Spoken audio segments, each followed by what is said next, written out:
اللہ تعالیٰ آدم علیہ السلام سے کہے گا ابعث بعث النار، اے آدم جہنم کا گروہ تیار کر۔ آدم علیہ السلام عرض کریں کہ ما بعث النار یا رب، یا اللہ جہنم کا گروہ کیا ہے، مجھے معلوم نہیں۔ فرمایا کہ من کل 1999 ہر 1000 میں سے 999 جہنمی ہیں اور 1 جنتی۔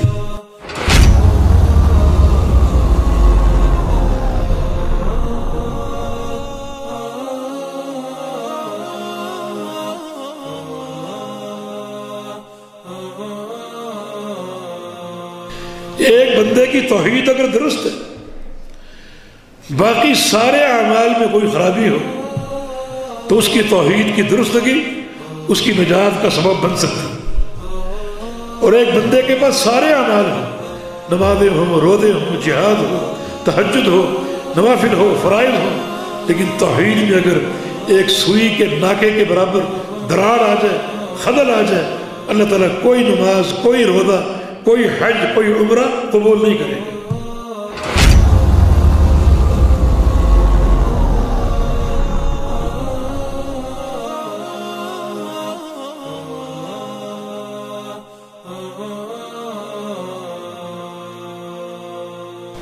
السلام علیکم ورحمۃ اللہ وبرکاتہ۔ الحمدللہ رب العالمین والصلاة والسلام علی رسولہ الکریم وعلی آلہ وصحبہ اجمعین وبعد۔ جیسے کہ تمام احباب جانتے ہیں کہ پچھلے جمعہ یہاں پر ہمارے پاس فضیلت الشیخ عبداللہ ناصر رحمانی حفظہ اللہ تعالیٰ کا ایک موضوع شروع ہوا تھا فکر آخرت پر، تو اس کا آج بقیہ حصہ بیان ہوگا۔ تو اب بغیر کسی تاخیر کے میں دعوت خطاب دوں گا استاد محترم فضیلت الشیخ عبداللہ ناصر رحمانی حفظہ اللہ تعالیٰ کہ وہ تشریف لائیں اور اپنے خیالات کا اظہار فرمائیں۔ ان الحمد للہ نحمده ونستعینه ونستغفره ونعوذ باللہ من شرور انفسنا ومن سیئات اعمالنا من يهده الله فلا مضل له ومن يضلل فلا هادي له وأشهد أن لا إله إلا الله وحده لا شريك له وأشهد أن محمدًا عبده ورسوله يا أيها الذين آمنوا اتقوا الله حق تقاته ولا تموتن إلا وأنتم مسلمون يا أيها الناس اتقوا ربكم الذي خلقكم من نفس واحدة وخلق منها زوجها وبث منهما رجالا كثيرا ونساء واتقوا الله الذي تساءلون به والأرحام إن الله كان عليكم رقيبا يا أيها الذين آمنوا اتقوا الله وقولوا قولا سديدا يصلح لكم أعمالكم ويغفر لكم ذنوبكم ومن يطع الله ورسوله فقد فاز فوزا عظيما أما بعد فإن أصدق الكلام كلام الله وأحسن الهدي هدي محمد صلى الله تعالى عليه وسلم وشر الأمور محدثاتها وكل محدثة بدعة وكل بدعة ضلالة وكل ضلالة في النار من يطع الله ورسوله فقد رشد واهتدى ومن يعص الله ورسوله فقد ضل وغوى اللهم صل على محمد وعلى آل محمد كما صليت على إبراهيم وعلى آل إبراهيم إنك حميد مجيد اللهم بارك على محمد وعلى آل محمد كما باركت على إبراهيم وعلى آل إبراهيم إنك حميد مجيد سبحانك لا علم لنا إلا ما علمتنا إنك أنت العليم الحكيم رب اشرح لي صدري ويسر لي أمري واحلل عقدة من لساني يفقه قولي لقد قال الله سبحانه وتعالى أعوذ بالله من الشيطان الرجيم من همزه ونفخه ونفثه بسم الله الرحمن الرحيم إن الذين آمنوا وعملوا الصالحات كانت لهم جنات الفردوس نزلا خالدين فيها لا يبغون عنها حبلا قل لو كان البحر مدادا لكلمات ربي لنفد البحر قبل أن تنفد كلمات ربي ولو جئنا بمثله مددا قل إنما أنا بشر مثلكم يوحى إلي أنه لا إله إلا أنا يوحى إلي أنما إلهكم إله واحد يوحى إلي أنما إلهكم إله واحد فمن كان يرجو لقاء ربه فليعمل عملا صالحا ولا يشرك بعبادة ربه أحدا.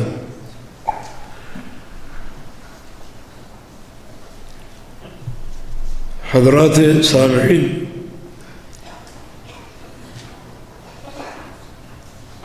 دوستو اور بھائیوں اور بزرگوں، السلام علیکم ورحمۃ اللہ وبرکاتہ۔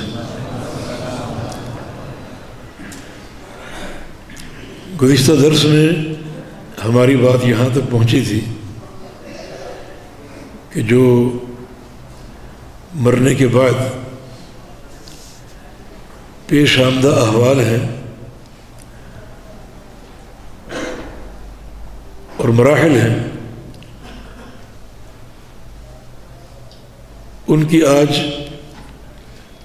تیاری کرنے کی ضرورت ہے۔ نبی علیہ السلام کی حدیث پیش ہوئی تھی سنن نسائی کے حوالے سے کہ ایک جنازے، ایک میت کی تدفین کے موقع پر آپ بہت روئے اور صحابہ سے کہا کہ لمثل ھذا فاعدوا، اس گھر کی تیاری کر کے آنا۔ اس اعرابی سے بھی آپ نے کہا تھا جس نے سوال کیا تھا متی الساعہ، قیامت کب آئے گی؟ فرمایا کہ وما اعددت لها، تم نے قیامت کے لیے تیاری کیا کی ہے؟ اصل جو غور و فکر کا محور ہے وہ یہی ہے کہ جو اخروی مراحل ہیں اور جو احوال ہیں انتہائی کربناک، جن کا تنے تنہا سامنا کرنا ہے، ان کی آج تیاری کی جائے۔ مرنے کے بعد انسان مستقل تنہا ہو جائے گا جنت یا جہنم کے داخلے تک۔ ہجوم دوستہ میں جو رہتا تھا ہمیشہ، وہی شخص آج تنہا جا رہا ہے، تو پھر یہ تنہائی ہمیشہ قائم رہے گی اور تنے تنہا ان سارے مراحل کا سامنا کرنا پڑے گا۔ ان مراحل کا تعین ہو جائے۔ امام منذری رحمہ اللہ الترغیب والترہیب میں ایک حدیث لائے ہیں جس کی سند کو شیخ البانی رحمہ اللہ نے صحیح قرار دیا ہے۔ جناب انس بن مالک رضی اللہ عنہ جو اسی تیاری کے تعلق سے غور و فکر کرتے رہتے تھے،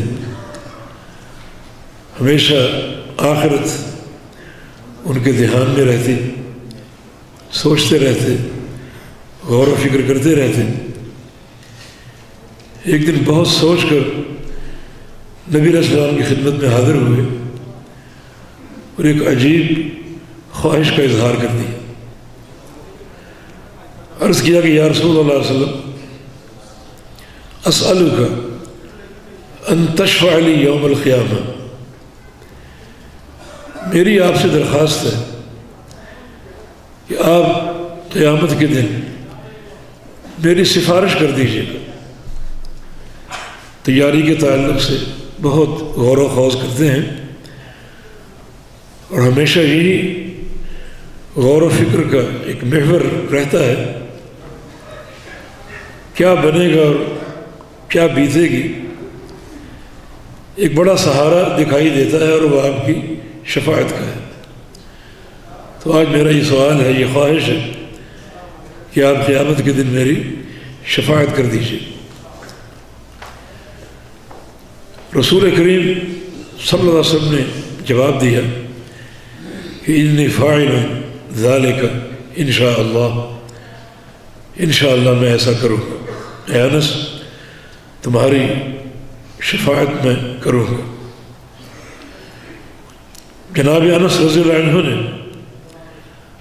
آگے ایک اور سوال کیا، این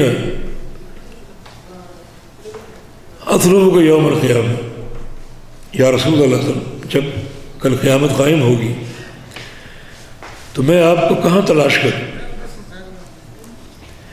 شفاعت کا یہ وعدہ یاد دلانے کے لیے میں آپ سے کہاں ملوں گا؟ اتنا بڑا حشر کا میدان اور سارے اولین و آخرین وہاں جمع ہوں گے، تو میں آپ کو وہاں کہاں ڈھونڈوں گا اور کہاں تلاش کروں؟ رسول کریم صلی اللہ علیہ وسلم نے ارشاد فرمایا کہ اول ما تطلبنی عند الصراط، انس سب سے پہلے مجھے وہاں آ کر تلاش کرنا جہاں پل صراط قائم ہوگا اور جہاں سے لوگوں نے گزرنے کا آغاز کرنا.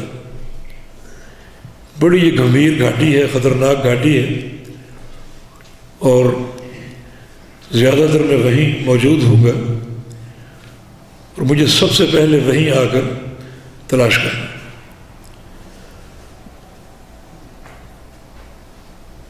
جناب انس نے پوچھا ان لم اجدک عند الصراط، یا رسول اللہ صلی اللہ علیہ وسلم اگر میں پل صراط پر آپ کو نہ پاؤں پھر کہاں ڈھونڈوں اور کہاں تلاش کروں؟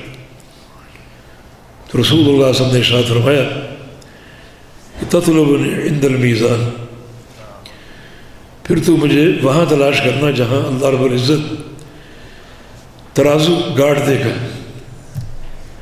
اور میزان قائم فرما دے گا. بہت بڑا ترازو جہاں لوگوں کے اعمال تولے جائیں گے. گنتی کا مرحلہ پورا کرنے کے بعد ان اعمال کو اللہ تعالیٰ تولے گا، تو مجھے وہاں تلاش کرنا، وہاں مل سکتا ہوں. عرض کیا کہ ان لم اجدک عند المیزان، اگر میزان کے پاس بھی آپ کو نہ پاؤں تو پھر کہاں تلاش کروں؟ فرمایا کہ تطلبنی عند الحوض، پھر میرے حوض کوثر کے پاس آ جانا. حوض کوثر میں تمہیں مل جاؤں گا. بس یہ 3 گھاٹیاں اور 3 مقامات ہیں، یہاں مجھے تم ڈھونڈ لینا اور تلاش کر لینا. حوض کوثر پہ اس لیے کہ وہ آپ کے لیے ایک نعمت عظمیٰ ہے. انا اعطیناک الکوثر، ہم نے آپ کو یہ عظیم نعمت عطا فرمائی ہے حوض کوثر کی. اللہ تعالیٰ اس حوض کا جام مجھے اور آپ سب کو عطا فرماتا. تو مجھے وہاں تلاش کرنا، اور وہاں اس لیے کہ وہ آپ کا حوض ہے اور وہاں آپ نے موجود رہ کر اپنی امت کو یہ جام کوثر پیش فرمانا ہے، اس لیے وہاں آپ ملیں گے. باقی جو 2 مراحل اور مقامات پل صراط اور میزان ترازو، ان 2 مقامات پر کیوں ہوں گی، کبھی میزان کی طرف، کبھی پل صراط کی طرف، پھر میزان کی طرف، پھر پل صراط کی طرف، اس لیے کہ یہ دو ہی ٹھکانے بڑے خطرناک ہیں جہاں فیصلے ہوں گے اور جنت اور جہنم کے گروہ روانہ ہوں گے۔ اللہ تعالیٰ آدم علیہ السلام سے کہے گا ابعث بعث النار، اے آدم جہنم کا گروہ تیار کر۔ آدم علیہ السلام عرض کریں کہ ما بعث النار یا رب، یا اللہ جہنم کا گروہ کیا ہے، مجھے معلوم نہیں۔ فرمایا کہ من کل 1999 ہر 1000 میں سے 999 جہنمی ہیں اور 1 جنتی۔ اس کے بعد بھی آپ حق کو کثرت کے پیمانے پر تولیں گے کہ جہاں لوگوں کی تعداد زیادہ ہو وہی حق ہے۔ اس کے بعد بھی تولنے کی ہمت ہے، انہیں 1000 میں سے 999 جہنمی ہیں اور 1 جنتی۔ یہ دو ٹھکانے بڑے گمبھیر ہیں اور نبی علیہ السلام ان دونوں ٹھکانوں کی طرف بار بار آتے اور جاتے رہیں گے۔ یہ 3 مرحلے ہو گئے، ایک پل صراط کا، دوسرا میزان کا، اور تیسرا حوض کوثر کا۔ ان تینوں مراحل کی تیاری کے الگ الگ اصول اور ضوابط، الگ الگ اعمال ہیں۔ اگر تیاری پیش نظر ہے تو ہر مرحلے کے جو بھی ضوابط شریعت نے دیے ہیں انہیں پورا کرنا پڑے گا۔ حدیث آپ نے انس بن مالک کی پوری سن لی اللہ کی توفیق سے۔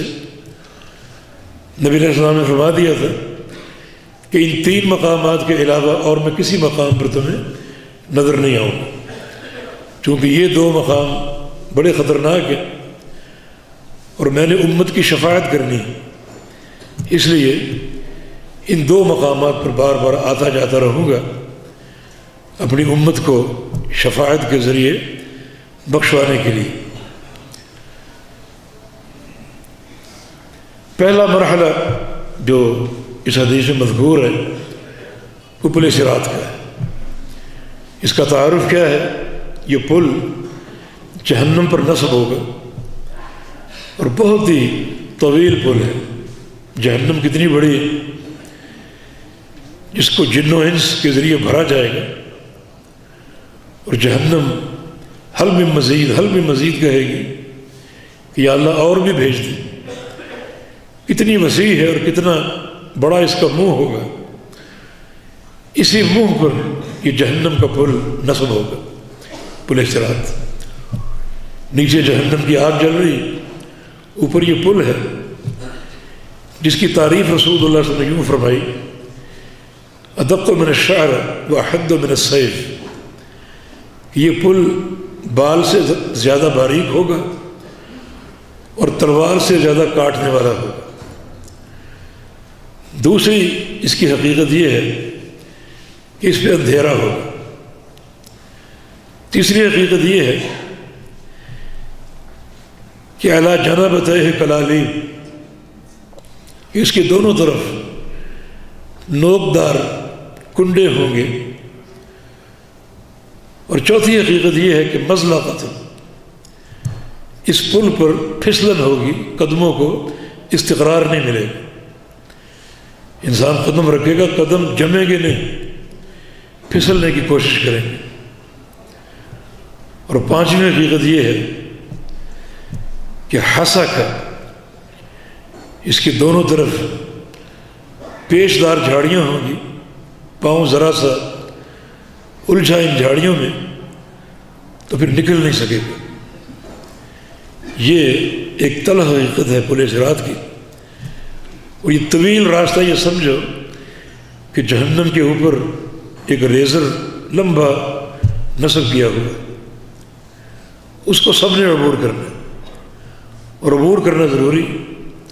وَإِن مِّنكُمْ إِلَّا وَارِدُهَا، کان علی ربک حتما مقضیہ، یہ تیرے رب کا حتمی فیصلہ ہے، اس پر سب نے گزرنا، انبیاء ہوں، صدیقین ہوں، شہداء ہوں، صالحین ہوں، علماء ہوں، عبادت گزار ہوں، تہجد گزار ہوں، کفار ہوں، منافقین ہوں، نیکوکار ہوں یا بدکار ہوں، سب نے گزرنا۔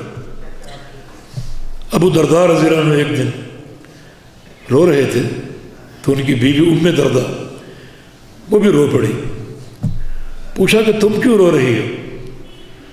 کہا چونکہ آپ رو رہے ہیں، آپ میرے شوہر ہیں، آپ کی خوشی میری خوشی اور آپ کا رونا میرا رونا، تو آپ کو دیکھ کر رو پڑی۔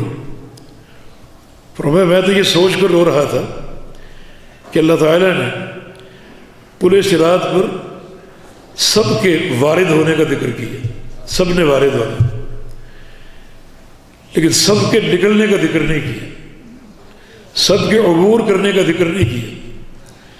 ثم ننجی الذین اتقوا، پھر نجات ہم انہیں دیں گے جنہوں نے دنیا میں تقوی اختیار کر لیا، پرہیزگار بن گئے، متقی بن گئے، وہ کامیاب ہوں گے۔ تو یہ ایک بڑا نازک مرحلہ ہے، اس کو عبور کرنا اس لیے ضروری ہے کہ اس کے بعد جنت آئے گی، پہلے جہنم ہے پھر جنت۔ اس پل کو عبور کرنے والا جنت تک رسائی حاصل کر سکے گا اور جنت میں داخل ہو سکے گا، اور جو اس کو عبور نہ کر سکا اس کا ٹھکانہ جہنم ہوگا۔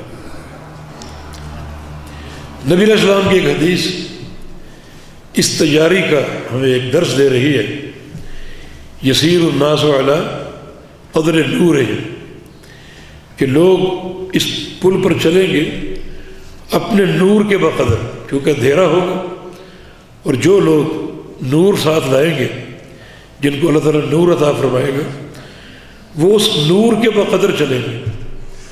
اگر نور بہت زیادہ ہوگا، چاروں طرف نور ہی نور ہے، تو نبی علیہ السلام کی حدیثیں ہیں، کچھ لوگ بجلی کی طرح اور کچھ لوگ پلک جھپکنے کی طرح، کچھ لوگ تیز رفتار آندھی کی طرح اس پل کو عبور کر جائیں گے، اور کچھ لوگ گھوڑے کی طرح، گھوڑے کی رفتار کی طرح اس پل پہ رواں دواں ہوں گے۔ جتنا نور ہوگا اتنی تیزی ہوگی۔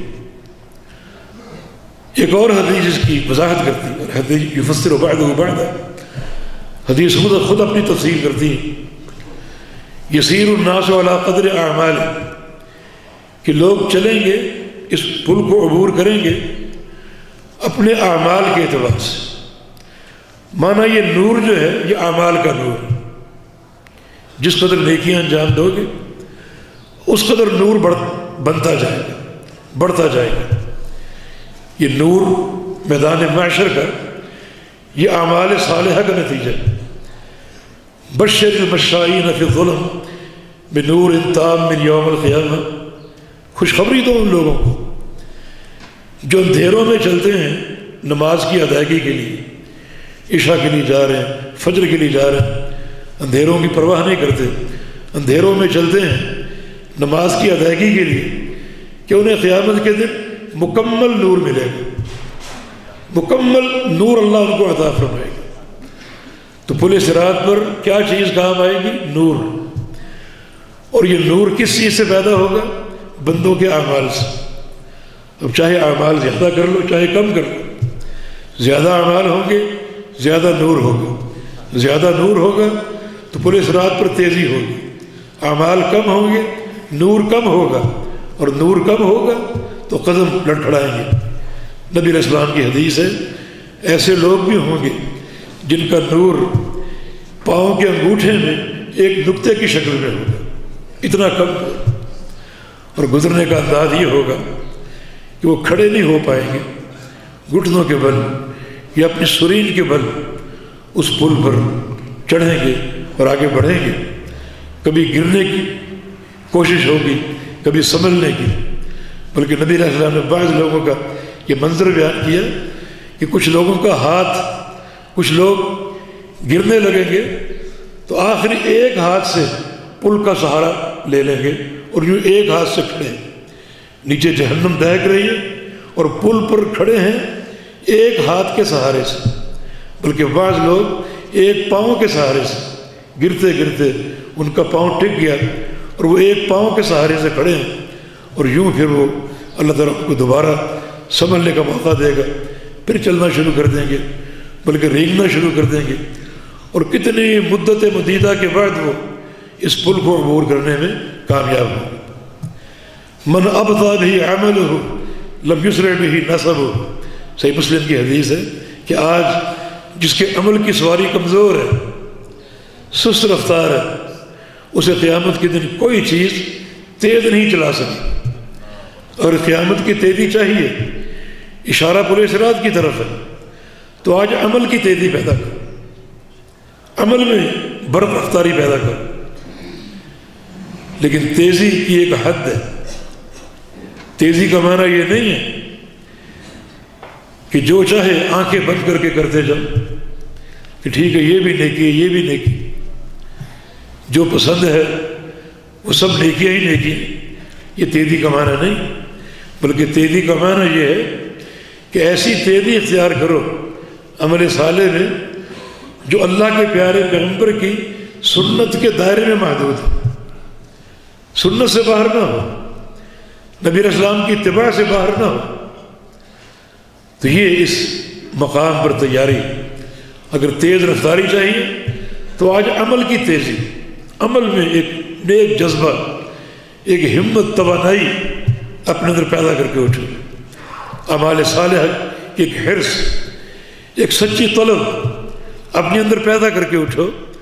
اگر اس دن تیزی سے کامیابی چاہیے، ایک کامیابی ہے اور ایک تیزی سے کامیابی، اس کے لیے آج تیزی سے اعمال صالحہ کے حرص اور دوڑ، جیسا کہ قرآن نے کہیں سارعوا کہا دوڑو، کہیں سابقوا کہا ایک دوسرے سے آگے بڑھنے کی کوشش کرو، ففروا الی اللہ، دوڑو اللہ کی طرف، اس صراط مستقیم پر چلو، گامزن ہو جاؤ اور دوڑنا شروع کر دو۔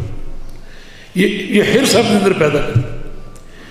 عمل صالح کے تعلق سے جتنی حرص آپ کے اندر جوان ہوگی اور تیز ہوگی، اتنا ہی زیادہ اس مرحلے میں کامیابی جلدی حاصل ہو جائے گی۔ جہاں تک معاملہ پل صراط کی پھسلن کا ہے کہ قدموں کو استقرار نہیں ملے گا، قدم رکھیں اور جم جائیں ایسا نہیں ہوگا، بلکہ قدم رکھیں گے تو پھسلنے کی کوشش کریں گے۔ اس استقرار کے لیے کیا کیا جائے، اس کی تیاری کا کیا ضابطہ ہے کہ ہمارے قدم ٹک جائیں، ہمارے قدموں میں پھسلن نہ ہو، ہمارے قدم جم جائیں۔ یا اللہ اس کے لیے کیا کرنا پڑے گا؟ یثبت اللہ الذین آمنوا بالقول الثابت، اللہ ثابت قدمی دے گا، استقرار دے گا، قدموں کو جما دے گا، پختگی دے گا، رسوخ دے گا ان لوگوں کو جو ایمان لائے، کس عمل کی برکت سے؟ بالقول ثابت، قول ثابت کی برکت سے۔ اے میرے بندو، قول ثابت اختیار کر لو۔ یہ قول ثابت کیا ہے؟ عبداللہ بن عباس رضی اللہ عنہما کی تفسیر کے مطابق یہ قول ثابت جو ہے یہ لا الہ الا اللہ کی گواہی ہے۔ یہ قول ثابت جس قدر اس کلمے سے تعلق ہوگا، اس گواہی سے تعلق ہوگا، اس قدر یہ قول ثابت آپ کے اندر پختگی سے آئے گا۔ جس قدر پختگی ہوگی اسی قدر قدموں کو استقرار ملے گا، اور قدم جمیں گے اور قدم ٹکیں گے، ورنہ قدموں کو استقرار نہیں ملے گا۔ تو قول ثابت کے ساتھ تعلق، یعنی کلمہ لا الہ الا اللہ کے ساتھ، اس تعلق کی صورت یہ ہے کہ اس کلمے کو پڑھو محبت کے ساتھ، کوئی نفرت نہ ہو، بڑے ہی محبت اور پیار کے ساتھ، اور بڑے صدق اور سچائی کے ساتھ، بڑے یقین کے ساتھ، اور معنی کے فہم کے ساتھ۔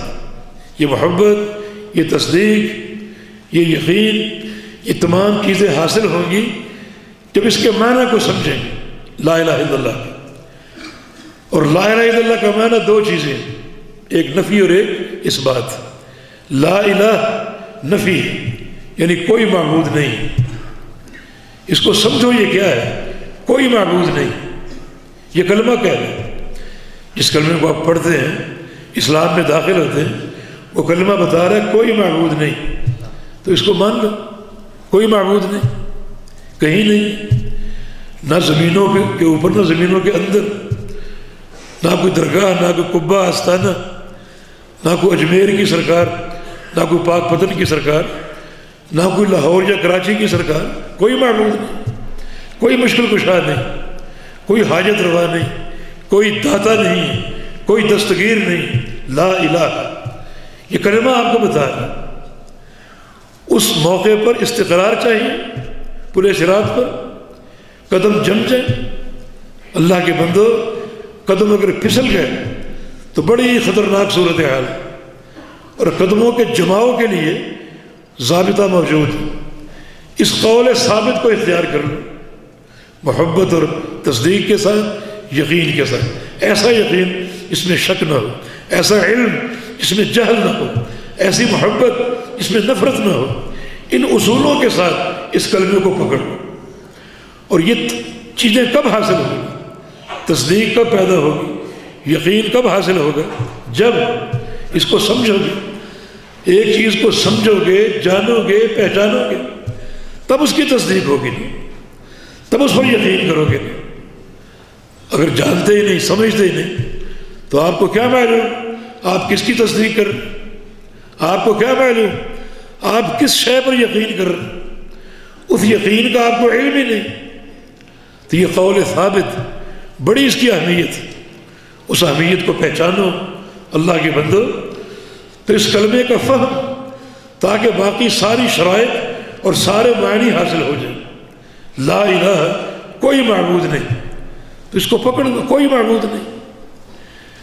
پھر یہ درگاہوں کے ساتھ تعلق، یہ مزاروں کے ساتھ تعلق، اور پھر یہ نعرے علی مشکل کشا اور داتا دستگیر. اور جناب کیا اس کا معنی ہے؟ یہ آپ کلمے کو نہیں جانتے؟ یہ ان عقیدوں کی جو ایک خطورت ہے اس سے آگاہ نہیں.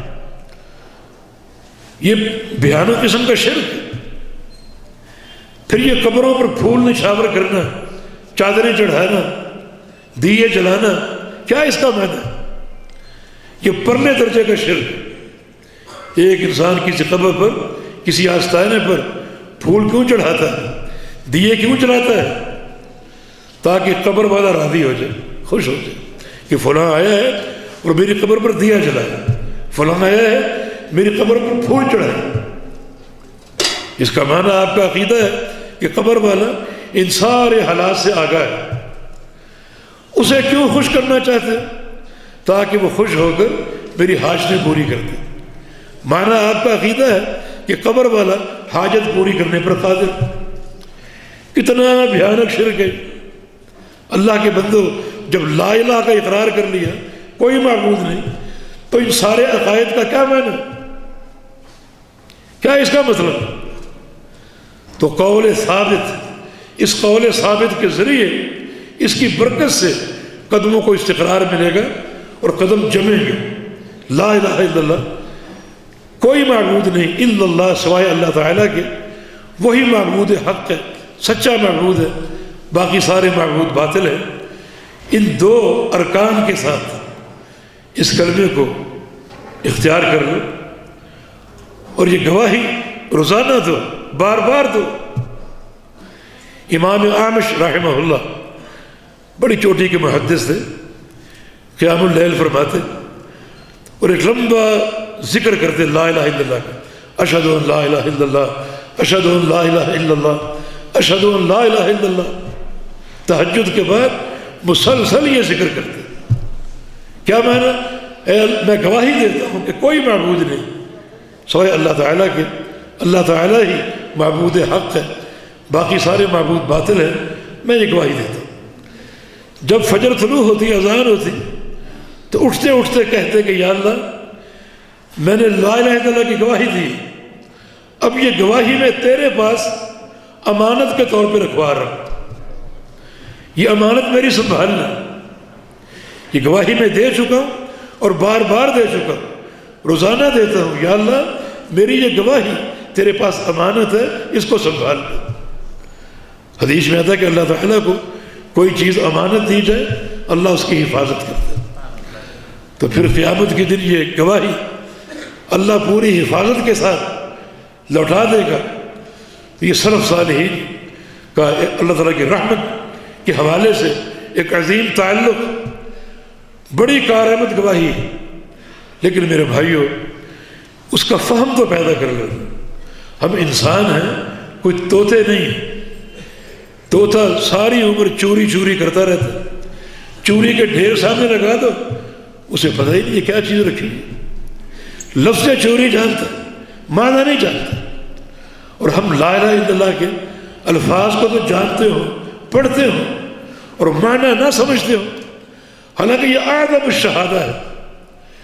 کائنات کی سب سے بڑی گواہی اللہ کی توحید کی گواہی، یہ عقیدہ بھی ہے، منہج بھی ہے، یہ فلاح کی اساس بھی ہے، اور ہم کو اس کا علم ہی نہ ہو، یہ ایک لطیفہ ہے، بڑی ایک تعجب خیز حقیقت۔ اس سے بڑی کمبختی کیا ہو کہ سب سے بڑی گواہی اللہ رب العزت کی، سب سے بڑا عقیدہ، سب سے بڑا منہج، سب سے عظیم دعوت، سب سے عظیم جہاد، اس کا ہم کو علم ہی نہیں۔ تو وہاں استقرار چاہیے پلے صراط پر، تو قدم جمانے کا ضابطہ اللہ نے دے دیا کہ آج قول ثابت کے ساتھ تعلق جوڑ دو، اور وہ حقیقی تعلق ہو، ظاہر و باطن، یہ نہیں کہ کلمہ پڑھ رہا ہے اور قبروں کے طواف بھی ہو رہے، کلمہ پڑھ رہا ہے اور قبروں پر سجدے بھی ہو رہے، کلمہ پڑھ رہا ہے، فلاں مشکل کشا، فلاں دستگیر، نعرے بھی لگ رہے، فلاں غوث اعظم، نعرے بھی لگ رہے۔ یہ تو پھر تضاد ہے، یہ تو کلمے کی حقیقت کا انکار ہے۔ پھر یہ قدموں کو استقرار کیسے ملے گا؟ تو یہ ضابطہ موجود ہے، تیز چلنے کا بھی اور قدموں کے استقرار کا بھی، اور پورے صراط پر یہ دو ہی چیزیں مطلوب ہیں۔ ایک، قدموں کو استقرار مل جائے، قدم جم جائے اور پھسلن ختم ہو جائے اور رفتار تیز ہو جائے، انسان بجلی کی طرح گزر جائے، پلک جھپکنے کی طرح گزر جائے۔ دو ہی چیزیں، استقرار کے لیے عقیدے کا استقرار، توحید کا استقرار، توحید کی پختگی، اس کا فہم، اس کو پڑھتے رہو، سیکھتے رہو، علماء سے حاصل کرتے رہو۔ کچھ لوگ توحید کے ذکر سے تشویش محسوس کرتے، میں نے باقاعدہ بعض لوگوں کو سنا کہ کیا ہر وقت توحید توحید کرتے رہتے، سعودی عرب کے مشائخ ہر وقت توحید کی بات، توحید کی دعوت۔ نہیں میرے دوست اور بھائیوں، یہ ہماری نجات کے لیے سب سے بڑا سہارا ہے، سب سے بڑا سہارا۔ ایک بندے کی توحید اگر درست ہے، باقی سارے اعمال میں کوئی خرابی ہو تو اس کی توحید کی درستگی اس کی نجات کا سبب بن سکتی۔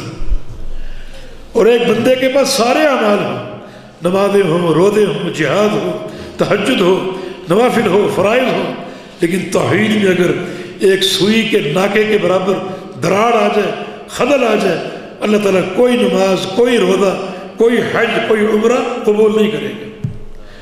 اس لیے توحید کا سبق روزانہ ہوگا، بار بار ہوگا اور تکرار کے ساتھ ہوگا۔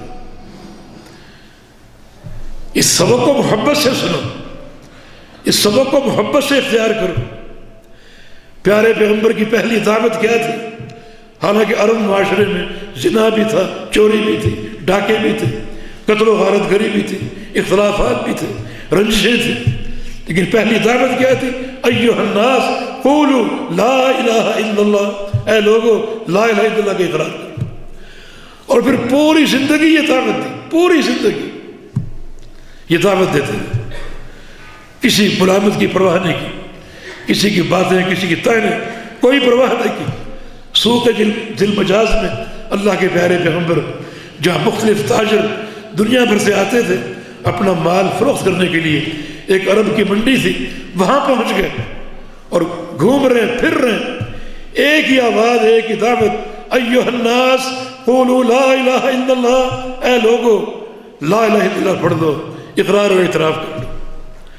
ابو جہل پیچھے پیچھے پھر رہے، آپ پر مٹی اڑا رہے، آپ پر پتھر پھینک رہے، اور کہتا ہے کہ لوگوں اس کی بات نہ سنو، لوگوں اس کی بات نہ سنو، میں اسے جانتا ہوں، یہ دیوانہ ہے نعوذ باللہ۔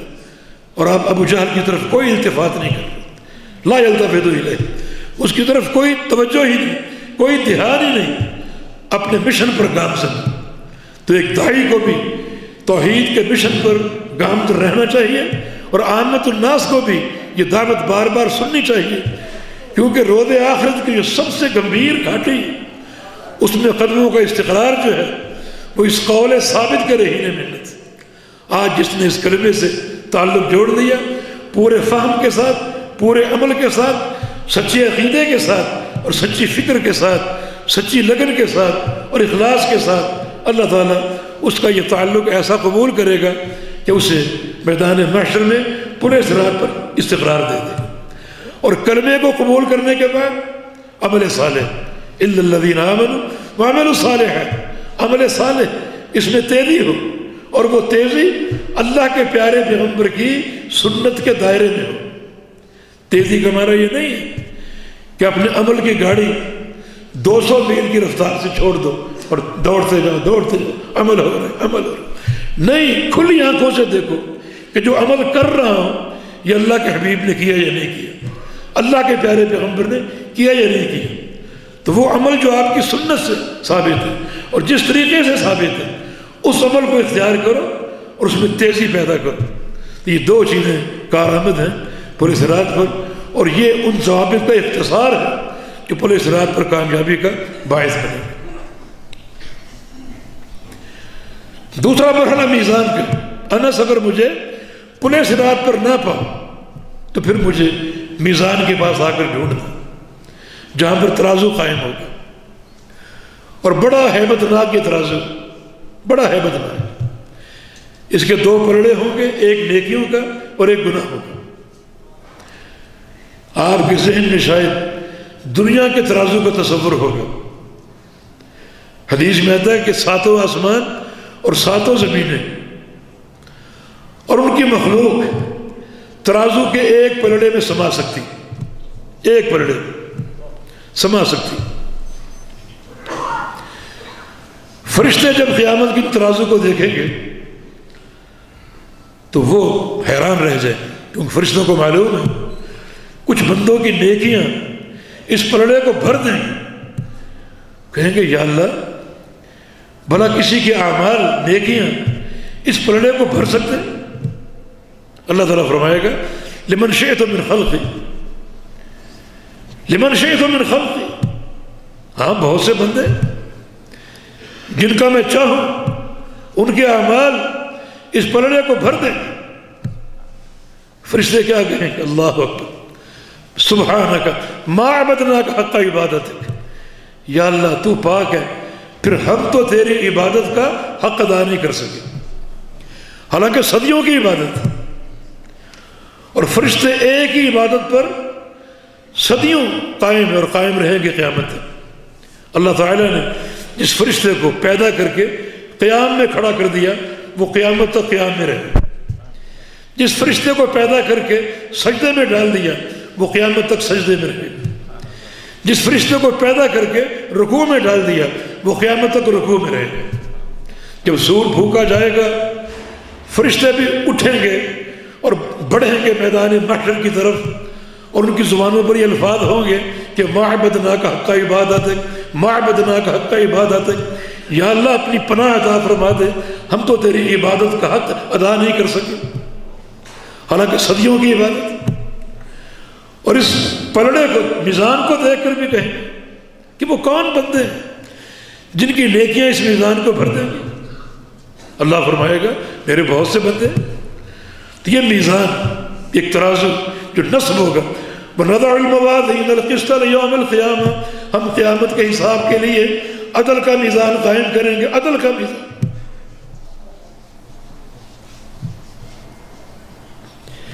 یہاں عدل کے مظاہر یہاں پر ہوں گے، عدل کے۔ مجھے ایک فقیر یاد آ گیا، ٹرین پر سوار ہوا اور اس کی زبان پر ایک بڑا عجیب شعر تھا، عدل کرے تو تھر تھر کانپے اونچی شانوں والی. اللہ اگر عدل پر آ گیا تو اونچی شانوں والے کانپیں، اور فضل کرے تو بخشے جائیں مجھ جیسے منہ کالے. اور اللہ اگر فضل کا معاملہ فرما دے تو اللہ تعالیٰ بڑے بڑے گناہ گاروں کو بخش دے گا. یا اللہ ہمارے ساتھ بھی اپنے فضل کا معاملہ فرمانا. مگر یہ جو میزان ہے بناد الموازین القسط، یہ عدل کا میزان ہے، یہاں عدل ہوگا، اعمال تولے جائیں. ایک ہے عدل اور ایک ہے انصاف. دونوں کے معنی میں فرق ہے. انصاف نصف سے ماخوذ ہے، نصف آدھا، نصف آپ کہتے ہیں عامی زبان میں، اس سے انصاف نکلا ہے آدھا آدھا. اس کا معنی یہ ہے کہ مثلا دو بندوں میں اختلاف ہے، ایک کہتا ہے یہ روٹی میری ہے، دوسرا کہتا ہے میری. فیصلہ میرے پاس آ گیا، میں کہتا ہوں لڑو نہیں، آدھی تم لے لو آدھی تم لے لو، یہ انصاف.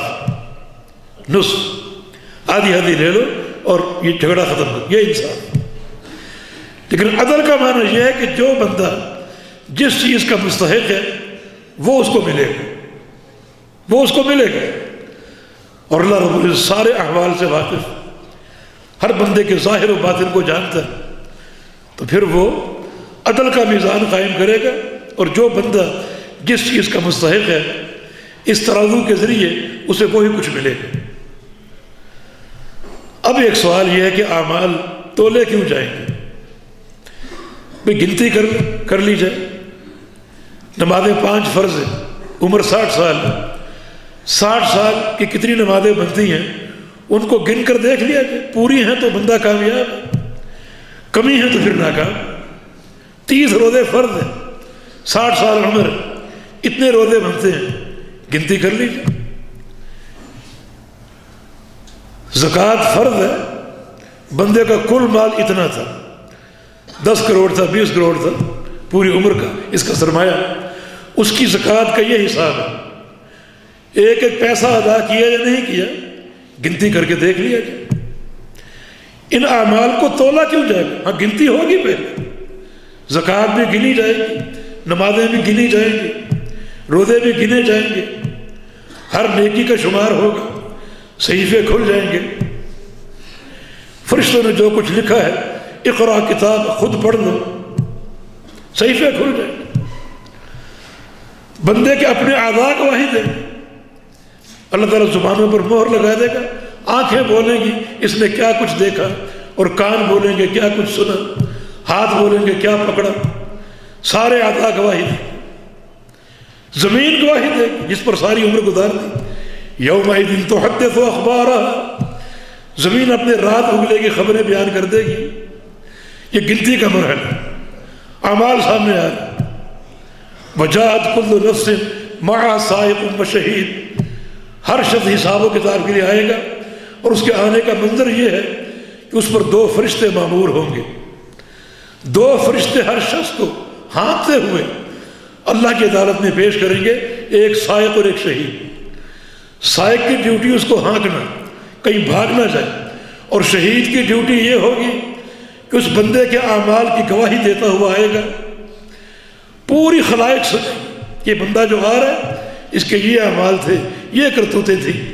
اب آپ کی مرضی ہے، اس موقع پر گواہی کے لیے نیکیوں کے ڈھیر لگا لو یا گناہوں کے ڈھیر لگا لو. ساری خلائق اولین و آخرین سنیں گے اس بندے کا کردار کیا تھا، اس کی کرتوتیں اور حرکتیں کیا تھیں.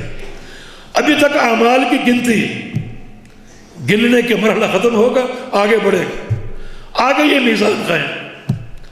وَنَضَعُ الْمَوَازِينَ الْقِسْطَ لِيَوْمِ الْقِيَامَةِ، اب ہم ان اعمال کو تولیں گے. میرے بندے تیری نمازیں گن لی گئیں، تیرے روزے گن لیے گئے، تیرے حج زکاتیں سب پہ شمار ہو چکا، اب ان کو تولیں گے ہم. یا اللہ کیوں تولنا؟ کیوں گنتی سے ہی فارغ فرما دے؟ نہیں، تولیں گے. تولیں گے کیوں؟ تاکہ تاکہ ان نمازوں کا، روزوں کا، حج عمروں کا ہم معیار دیکھ سکیں کہ معیار ہے یا نہیں۔ خالی عمل کافی نہیں، جب تک عمل کا معیار نہ ہو۔ بڑی یہ قابل توجہ بات، آج یہ نقطے کو آپ سمجھ لیں تو میں سمجھوں گا کہ پاکستان سے کہ میں نے سفر اختیار کیا اس کی قیمت پوری ہوگی بحمداللہ۔ معیار، میزان پہ اعمال کو تولیں گے اعمال کا معیار چیک کرنے کے لیے کہ ٹھیک ہے اس بندے نے نمازیں پوری پڑھی، اب اے میزان تو بتا کہ یہ نمازیں دینی معیار پر ہیں یا نہیں۔ میں ایک بات آپ کو بتاؤں، امام لالکائی رحمہ اللہ، ایک روایت میں حذیفہ بن یمان کی، ان کا قول ہے، مگر اس قسم کا صحابی کا قول حکماً مرفوع ہوتا ہے۔ جو قول ہے وہ رائے سے نہیں کہا جا سکتا۔ صحابی کا وہ فتویٰ جس میں رائے کی گنجائش نہ ہو اس کو علماء اور محدثین نے مرفوع قرار دیا۔ حذیفہ فرماتے ہیں کہ صاحب المیزان جبریل علیہ السلام، کہ جس فرشتے کو اللہ میزان پہ کھڑا کرے گا تاکہ وہ اعمال میزان میں ڈالے، وہ جبریل امین ہوں گے۔ کون ہوں گے؟ جبریل علیہ السلام۔ اللہ اکبر۔ اب سوچو کیا بنے گا۔ جبریل امین کسی کے باپ دادا کو جانتے ہیں، کسی کی برادری کو، کہ جناب وہ مجھے جانتے ہیں، میرے باپ دادا کو جانتے ہیں، میری برادری کو جانتے ہیں، لہذا میرا عمل جو باپ دادے کے طریقے پر ہے اس پر وہ خوش ہوں گے اور اس میزان میں ڈال دیں گے۔ کسی کو نہیں جانتے۔ جبریل امین امین الوحی تھے، سارے انبیاء پر وحی لانے والے۔ ان سے بڑھ کر دین کا عالم کون ہو سکتا ہے؟ ان سے بڑھ کر کون جان سکتا ہے کہ صحیح نماز کون سی، نماز کا معیار کیا ہے؟ ان سے بڑھ کر کون جان سکتا ہے کہ صحیح طریقہ حج کیا ہے، صحیح روزے کیا ہے؟ وہ اعمال کی گنتی تو پوری ہو چکی، اب جبریل ان کو چیک کرے کون سی نماز دینی معیار پر ہے، یعنی کون سی نماز اللہ کے حبیب محمد رسول اللہ علیہ وسلم کے طریقے اور آپ کی سنت کے مطابق۔ اب یہاں بڑے بڑے لوگ گریں گے۔ اکثر لوگ جاتے ہیں نماز ادا کرنے کے لیے اور ان کے ذہنوں میں اس نماز کا تصور ہوتا ہے وہ اپنے خاندان کی نماز ہے، اپنی برادری کی نماز ہے، اپنے باپ دادے کی نماز ہے، اپنے پیر و مرشد کی نماز ہے۔ جبریل امین ان میں سے کسی کو نہیں جانتے۔ وہ تو ایک حقیقت جانتے ہیں کہ یہ دین وحی الہی جو اللہ کی طرف سے لایا اور اتارا کس پر؟ قلب محمد صلی اللہ علیہ وسلم۔ جو نماز آپ کے طریقے اور آپ کی سنت کے مطابق ہوگی جبریل امین اسے میزان میں رکھیں گے، اور ایسا رکھیں گے کہ ایک نماز 700 گنا ہوگی۔ ایک نماز 700 نمازیں۔ یہ حج ماشاءاللہ سنت کے مطابق ہے، ایک حج 700 حج۔ اب آپ سمجھیں کہ یہ میزان کیسے بھرے گا، کیسے بھرے گا یہ میزان؟ یہ سنت کا نور اور سنت کا شرف ہے کہ عمل بڑھ بڑھ کر کہاں پہنچ جائے گا۔ حدیث میں ہے کہ ایک شخص ایک کھجور صدقہ دیتے ہیں۔ اب کھجور کس کو یاد رہتے ہیں؟ کسی کو کھلا دی، اس نے کھا لی، لیکن وہ ذات یربیہا کما یربی احدکم فلوہ، اس کھجور کو اپنے ہاتھ میں لے لیتا ہے۔ اللہ اس کھجور کو اپنے ہاتھ میں لے لیتا ہے اور اس کو پالتا ہے۔ اللہ اس کو پالتا ہے کما یربی احدکم فلوہ، جیسے تم اپنے جانور کو پالتے ہو، بکری کا بچہ یا گائے کا بچہ یا اونٹنی کا بچہ، اس کو تم پالتے ہو اور وہ آہستہ آہستہ بڑھتی، مگر وہ تو ایک حد پہ پہنچ کے ختم ہو جائیں گے۔ مگر یہ کھجور قیامت تک پلے گی، قیامت تک بڑھے گی، حتی تصیر مثل احد، حتیٰ کہ یہ کھجور قیامت کے دن احد پہاڑ کے برابر ہوگی۔ احد پہاڑ۔ اب آپ سمجھیں یہ میزان کیسے بھرے گا؟ اتنا وسیع پلڑا کہ ساتوں آسمان سما جائیں، ساتوں زمینیں سما جائیں، کس چیز سے بھرے گا؟ ایک نماز 700 نمازیں، ایک حج 700 حج، اور حجم بھی پہاڑوں جیسا ہے۔ دیکھیں 2 حدیثیں ہیں، آپ ان پر غور کریں تو یہ حقیقت آپ پر واضح ہوگی۔ رب سمین لا یذن عند اللہ جناح بعوضہ، صحیح بخاری کی حدیث ہے۔ قیامت کے دن کچھ لوگ آئیں گے بڑے موٹے تازے بھاری بھرکم لمبے چوڑے، اللہ ان کو ان کے اعمال سمیت میزان میں ڈال دے گا، ترازو میں ڈال دے گا کہ دیکھیں یہ بندہ اور اس کی نیکیاں کیا ان کا وزن۔ لا یذن عند اللہ جناح بعوضہ، جب میزان تولے گا تو ان کا وزن ایک مچھر کے پر کے برابر بھی نہیں ہوگا۔ کہاں گیا وہ اعمال؟ وہ نمازیں کہاں گئی؟ وہ حج کہاں گئے؟ یہ جسامت اور قدامت کہاں گئی؟ غائب ہے۔ اعمال کی گنتی اور اعمال کا معیار، اس معیار پر غور کیجیے۔ آج اس کی کمی، عمل کی تیزی تو ہو سکتی، عمل کا معیار نہیں۔ بھاری بھرکم انسان اور مچھر کے پر کے برابر اس کا وزن نہیں۔ ایک حدیث اور مسند احمد کی، ایک سفر میں عبداللہ بن مسعود رضی اللہ عنہ نبی علیہ السلام کے لیے مسواک توڑنے درخت پر چڑھے۔ ان کا لقب تو صاحب السواک، اللہ کے پیغمبر کو مسواک دینے والے۔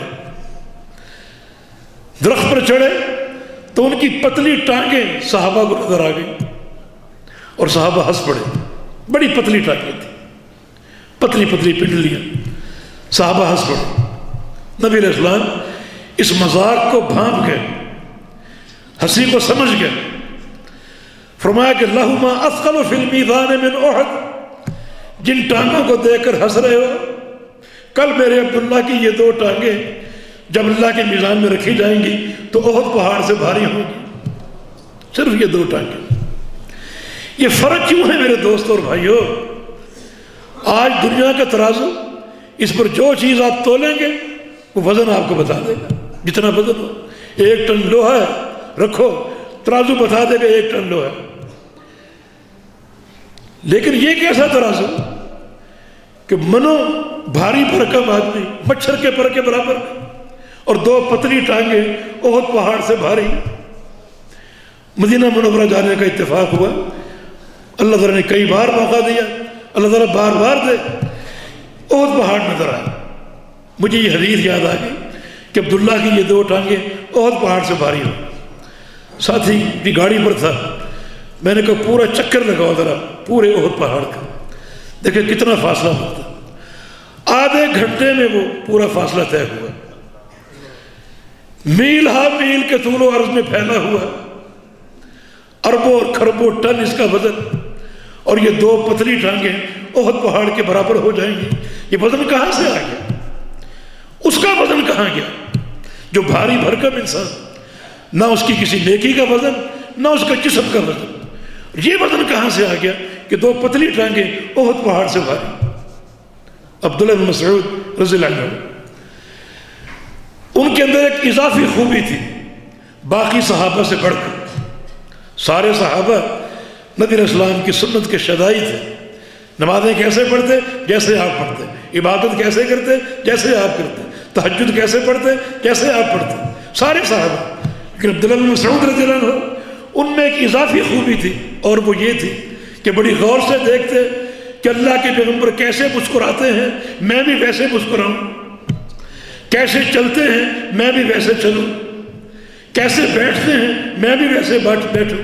ان امور میں اطاعت فرض نہیں ہے، لیکن ایک محبت، اطاعت کا جذبہ، اطاعت کا شوق۔ اللہ اکبر، ان کان اقرب الناس من النبی صلی اللہ علیہ وسلم ہدیا ودللا وصمتا، سارے صحابہ میں نبی علیہ السلام کے سب سے قریب اطاعت کے اعتبار سے کون تھے؟ جناب عبداللہ بن مسعود رضی اللہ عنہ۔ عبادات میں سب تھے، امور شریعت میں سب تھے، لیکن یہ اضافی باتیں، آپ کی طرح مسکرانے کی کوشش کرتے، آپ کی طرح چلنے کی کوشش کرتے، یہ اطاعت کا شوق جس کی بنا پر اللہ تعالیٰ انہیں یہ اعزاز دے گا کہ یہ 2 پتلی ٹانگیں احد پہاڑ سے بھاری ہوں۔ یہ مرحلہ میزان کی تیاری، اگر کامیابی مطلوب ہے، اگر دنیا کے تعصبات ہیں، دنیا کی فرقہ بندی،